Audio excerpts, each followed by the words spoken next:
Let's talk about the Ides of March and the assassination of Julius Caesar. Once we finally reached the year 44 B.C.E., the nature of the Roman Republic had fundamentally changed for obvious reasons. This new version of Rome was in some ways a lot more unstable than the one that had existed just a generation earlier. In practice, it functioned as a kind of military dictatorship, and it's possible at this point to begin to think of it as the final death throes of the Republic. Although not quite. We'll get into how exactly it survived a bit longer in next week's video. The Senate in 44 B.C.E. was still made up of former magistrates, but it had been dramatically expanded by Caesar himself. These were still technically elected positions, which gave the Senate just a hint of democratic legitimacy. However, Caesar had packed the Senate with his own supporters, and the elections themselves were heavily weighted in his favor, which gave the Senate a much stronger hint of dictatorship. This is another thing we'll talk about in more detail in a later video. It's pretty complicated, but I do want to get into it. As I said before, by March of 44 B.C.E., Julius Caesar had accumulated more power than any single Roman since the kings. He had been appointed dictator perpetuo, or dictator in perpetuity. This was unprecedented. The dictatorship had always been a temporary emergency measure, lasting no more than 6 months. Caesar's permanent dictatorship shattered that tradition completely. All of these powers had been granted to him through various means over the previous years. The reasoning behind limiting dictatorial power had always been so that it was too short to allow for any individual to get too comfortable and grab power from the Senate. Republican Rome was perpetually terrified of a king emerging. Note that the reasoning for limiting dictatorial power is similar to the reasoning for the one-year terms of the normal magistracies. So what exactly happened on that fateful day in March? Let's get into it, with a detailed examination of the Ides of March.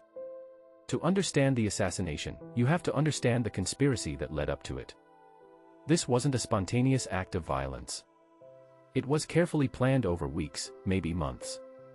The conspiracy was led by several prominent senators, most notably Gaius Cassius Longinus and Marcus Junius Brutus. You were probably expecting those names. Cassius was a former military commander who had served under Crassus and later under Caesar himself. He had legitimate grievances against Caesar, but he was also ambitious and resentful. Brutus was perhaps the most famous of the conspirators, not because he was the ringleader, but because of his relationship to Caesar.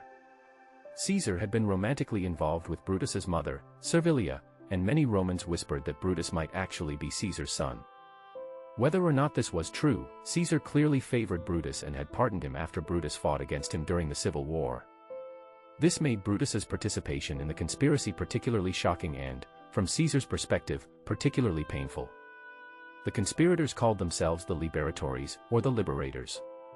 They genuinely believed they were saving the Republic from tyranny. From their perspective, Caesar had become everything the Republic had been designed to prevent. He held absolute power. He was naming magistrates. He was planning to make himself king, or so they believed. The rumors were everywhere in Rome. Caesar was going to move the capital to Alexandria. He was going to declare himself a god. He was going to take the title of Rex, king, at least for his campaigns in the East. Whether these rumors were true didn't really matter. What mattered was that enough senators believed them, or at least found them useful for justifying what they were about to do. The conspiracy grew slowly at first. Cassius was the driving force, carefully recruiting men he could trust. He needed senators with prestige, men whose participation would lend legitimacy to the act. He needed men with courage, who wouldn't back out at the last moment. And he needed men with access, who could get close enough to Caesar to strike. The number of conspirators eventually reached somewhere between 60 and 80 men. That's a massive conspiracy by any standard. The fact that it wasn't discovered beforehand is actually quite remarkable. With that many people involved, you'd expect someone to talk, someone to warn Caesar. And actually, people did try to warn him. We'll get to that. Now let's talk about the specific plans. The conspirators needed the right moment, the right place. They couldn't just attack Caesar in the street.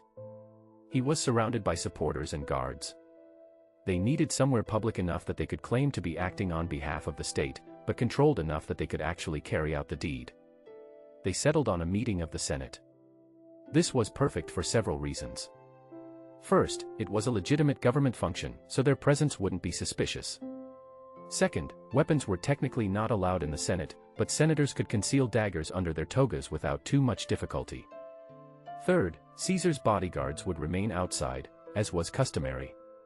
He would be vulnerable. The date was set for March 15th, the Ides of March. The Senate was scheduled to meet at the Theatre of Pompey, not in the traditional Curia building. This detail is important. The Theatre of Pompey had been built by Caesar's former rival and son-in-law, Pompey the Great. Caesar had defeated Pompey in the Civil War, and Pompey had been murdered in Egypt. There's a certain poetic irony in Caesar being killed in a building bearing Pompey's name. The Senate met there because the traditional Senate house had been destroyed and was being rebuilt. The meeting was to take place in a large hall attached to the theater, a space that included a portico with a famous statue of Pompey himself.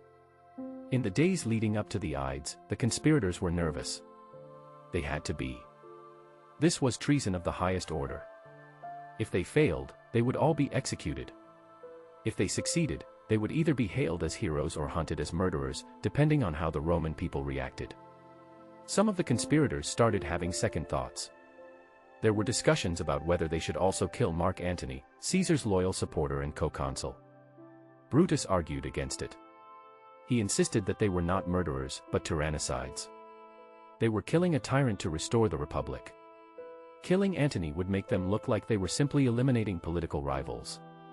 The conspiracy should target Caesar alone. This decision would prove to be a massive mistake, but we'll get to that later. Caesar himself was apparently warned multiple times. A soothsayer famously told him to beware the Ides of March. This story is so well known that it's become part of popular culture, thanks largely to Shakespeare. But it's actually true, or at least it was reported by ancient sources. The soothsayer's name was Spurinna, and he had warned Caesar that danger would come no later than the Ides of March. Caesar dismissed the warning. On the morning of the Ides, Caesar supposedly saw Spurinna and joked, "The Ides of March have come," to which Spurinna replied, "Aye, Caesar, but not gone." This exchange might be apocryphal, but it captures the mood perfectly. There were other warnings too. Caesar's wife, Calpurnia, had terrible nightmares the night before. She dreamed that she was holding Caesar's murdered body. She begged him not to go to the Senate that day. Caesar was apparently inclined to listen to her. He was considering sending word that he was ill and would not attend. But then Decimus Brutus arrived. Decimus was one of the conspirators, and his job was to make sure Caesar actually showed up. He was a trusted friend of Caesar's, which made his betrayal particularly cruel. Decimus mocked Caesar gently, suggesting that the Senate would think he was being controlled by his wife's superstitions. He reminded Caesar that the Senate was planning to offer him new honors, possibly even the title of king for his eastern campaigns. If Caesar didn't show up, he would insult them. Caesar was persuaded. He decided to go. So Caesar left his home and made his way to the Theatre of Pompey. This journey itself is worth discussing. Caesar walked through the streets of Rome surrounded by his usual entourage of clients and supporters. He was greeted by citizens along the way. At some point during this walk, a man named Artemidorus approached him with a written warning. Artemidorus had somehow learned of the conspiracy and had written down the names of the conspirators. He tried to hand the document to Caesar, urging him to read it immediately because it concerned him personally. But Caesar was surrounded by people giving him petitions and documents. He took the paper but didn't read it. He was too busy, too distracted. He would never get a chance to read it. After his death, the document was supposedly found among his possessions, still unread. Caesar arrived at the Theatre of Pompey. His bodyguards remained outside, as expected. He entered the hall where the Senate was meeting. The senators rose to greet him as he entered. This was normal protocol. Caesar took his seat. The conspirators had positioned themselves carefully. Some were stationed near the doors to prevent anyone from entering or leaving. Others were close to Caesar, ready to strike. The plan was for one of them to approach Caesar with a petition, a common occurrence in Senate meetings. While Caesar was distracted reading the petition, the others would close in and attack. The senator chosen to present the petition was Tullius Cimber. He approached Caesar with a request for his brother's recall from exile. Caesar dismissed the request. Cimber persisted, getting closer, becoming more insistent. Then he grabbed Caesar's toga and pulled it down from his shoulder. This was the signal. Casca, standing behind Caesar, struck first with his dagger, aiming for Caesar's neck. But Casca was nervous, and his blow was poorly aimed. He only managed to wound Caesar slightly. Caesar reacted immediately. He grabbed Casca's arm and stabbed him with his stylus, the pointed writing instrument he was holding. He cried out, "Casca, you villain, what are you doing?" But then the other conspirators rushed in.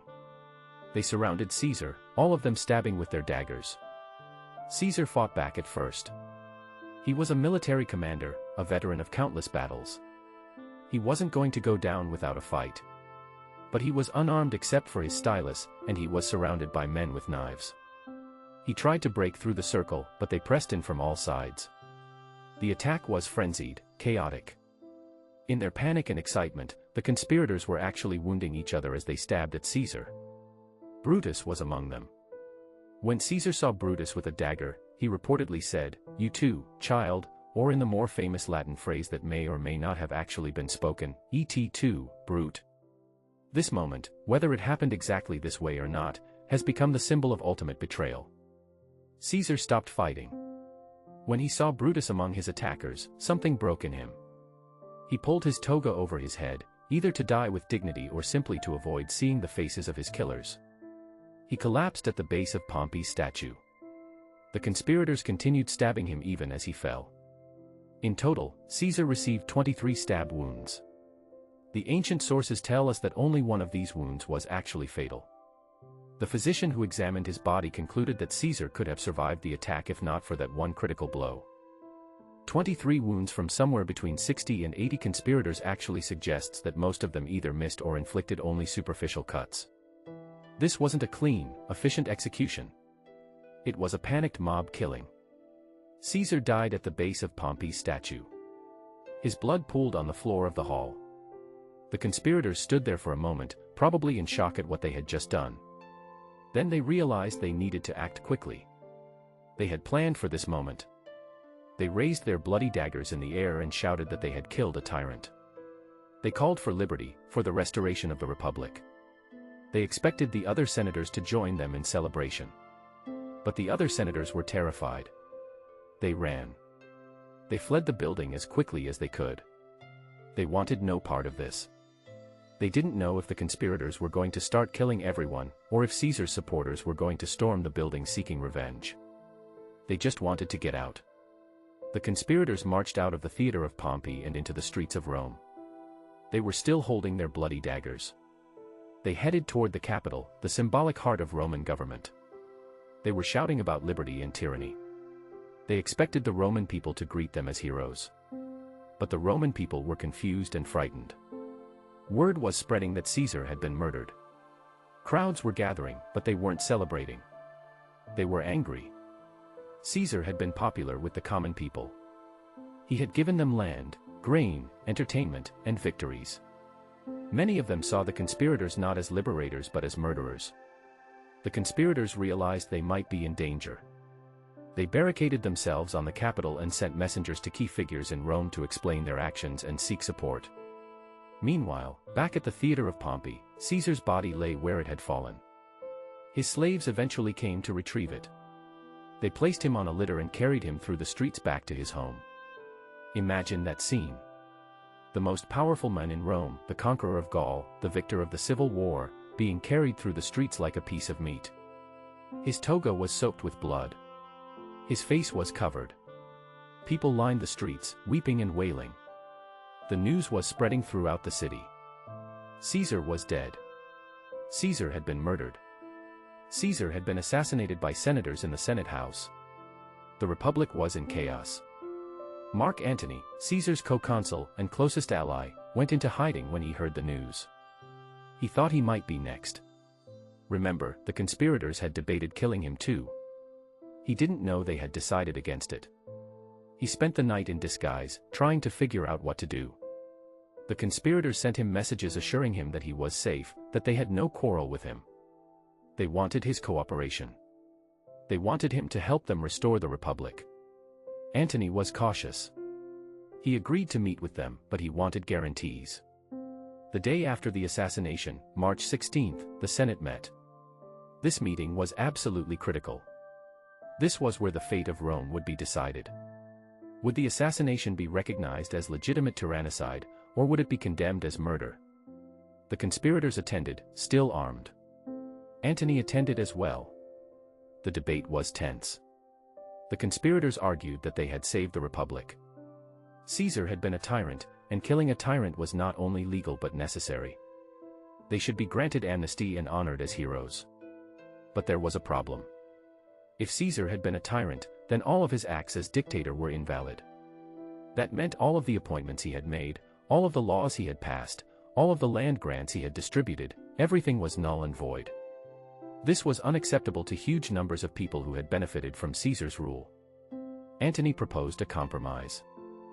He suggested that the conspirators should be granted amnesty, but Caesar's acts should remain valid. This was brilliant politics. It satisfied the conspirators, who wouldn't be prosecuted for murder. It satisfied Caesar's supporters and beneficiaries, who wouldn't lose everything they had gained. And it satisfied the general population, who wanted stability. The Senate agreed. On the surface, this looked like a victory for the conspirators. They had killed Caesar and gotten away with it. But actually, it was the beginning of their downfall. By validating Caesar's acts, the Senate was implicitly admitting that Caesar had not been a tyrant. And if he hadn't been a tyrant, then killing him was just murder. Antony had another card to play. He asked to give the funeral oration for Caesar. The conspirators should have said no. They should have realized this was dangerous. But they agreed. Maybe they thought it would help reconcile the city. Maybe they thought Antony would give a bland, diplomatic speech. They were wrong. Caesar's funeral was held a few days after the assassination. His body was brought to the Forum, the traditional site for important funerals. A huge crowd gathered. Antony stood before them and delivered one of the most famous speeches in Roman history. We don't have the exact words he spoke, but ancient historians give us the general content, and Shakespeare later immortalized a version of it. Antony started carefully. He praised the conspirators as honorable men. He noted that they claimed to have killed Caesar to save the Republic. But then he started listing Caesar's accomplishments. He reminded the crowd of Caesar's victories, his generosity, his love for Rome. He read Caesar's will, which left money to every Roman citizen and donated his private gardens to the public. He showed the crowd Caesar's bloodied toga, pointing out each tear made by the conspirators' daggers. He pointed to the spot where Brutus had stabbed him. The crowd's mood shifted. They began to weep. Then they began to rage. Antony had turned them against the conspirators without ever directly attacking them. It was masterful rhetoric. The crowd went wild. They built an impromptu funeral pyre right there in the Forum and cremated Caesar's body. Then they grabbed burning brands from the pyre and went looking for the conspirators. They wanted revenge. They wanted blood. The conspirators had to flee Rome. They ran for their lives. Some went to their country estates. Others fled to provinces where they had support. Brutus and Cassius eventually left Italy entirely. Their great act of liberation had turned into a disaster. They had killed Caesar, but they had not saved the Republic. In fact, they had probably doomed it. In the aftermath of the assassination, Rome descended into chaos. Antony seized control as the senior consul. He had Caesar's papers and claimed to be implementing Caesar's plans. But he was also pursuing his own agenda. He was consolidating power, eliminating rivals, and enriching himself. Another player emerged as well, Octavian, Caesar's great-nephew and adopted son. He was only 18 years old, but Caesar's will had named him as his primary heir. Octavian arrived in Rome claiming Caesar's name and Caesar's legacy. Antony underestimated him at first. That was a mistake. Octavian was young, but he was brilliant and ruthless. He understood that Caesar's name carried enormous power with the soldiers and the people. The conspirators tried to fight back. Brutus and Cassius raised armies in the east. They still believed they could save the Republic. They still believed they had done the right thing. But they were facing impossible odds. Antony and Octavian formed an alliance, along with a third general named Lepidus. They called themselves the Second Triumvirate, and they had themselves granted extraordinary powers by a terrified Senate. One of their first acts was to declare the conspirators enemies of the state and order their execution. They published proscription lists, naming hundreds of their political enemies who were to be killed on sight. It was a bloodbath. The streets of Rome ran red. In 42 BCE, 2 years after the assassination, Antony and Octavian led their armies east to face Brutus and Cassius. The two sides met at Philippi in northern Greece. There were actually 2 battles at Philippi, separated by a few weeks. The first battle was inconclusive. The second battle was a disaster for the conspirators. Their armies were defeated. Cassius committed suicide on the battlefield. Brutus fled but was hunted down and also committed suicide. The other conspirators were either killed in battle or hunted down and executed in the following months. The liberatories were destroyed. But the Republic was destroyed too. The Second Triumvirate ruled Rome as a military dictatorship. Eventually, Octavian outmaneuvered his partners and became the sole ruler of Rome. He took the name Augustus and became the first Roman emperor. The republic that the conspirators had tried to save was dead. The assassination of Caesar had not preserved the republic. It had ensured its destruction. By killing Caesar, the conspirators had created a power vacuum that could only be filled by another strongman. And that strongman, Augustus, proved to be even more powerful than Caesar had ever been. So what do we make of all this? The Ides of March is one of the most famous dates in history. The assassination of Julius Caesar is one of the most dramatic political murders ever committed. But what did it actually accomplish? The conspirators believed they were saving the Republic from tyranny. They believed they were heroes. But they were wrong. They misunderstood the situation completely. Rome in 44 BCE could not go back to being the Republic of 200 BCE. Too much had changed. The Republic had been dying for decades, torn apart by civil wars, political violence, and the impossible task of governing a massive empire with institutions designed for a city-state. Caesar hadn't killed the Republic. He was just the man who happened to be in charge when it finally collapsed. The conspirators also misunderstood Caesar himself. Was he a tyrant? It's complicated. He certainly held more power than any Republican magistrate was supposed to have. He certainly bent and broke Republican traditions. But he was also popular, effective, and arguably necessary. Rome needed strong leadership. The old Republican system of shared power among aristocrats simply wasn't working anymore. Caesar provided stability and decisive action. By killing him, the conspirators didn't restore the Republic. They just created chaos that could only be resolved by someone even more powerful taking charge. There's also the question of the conspirators' motives. Did they really kill Caesar to save the Republic? Some of them probably did. Brutus seems to have genuinely believed in Republican ideals. But others had more personal motives. Cassius resented Caesar and was passed over for honors he thought he deserved. Many of the conspirators were simply ambitious men who saw Caesar as an obstacle to their own advancement. They wrapped their ambitions in the language of liberty and republicanism, but at the end of the day, they were politicians protecting their interests. The assassination of Caesar is a perfect example of the law of unintended consequences. The conspirators thought they were solving a problem, but they made everything worse.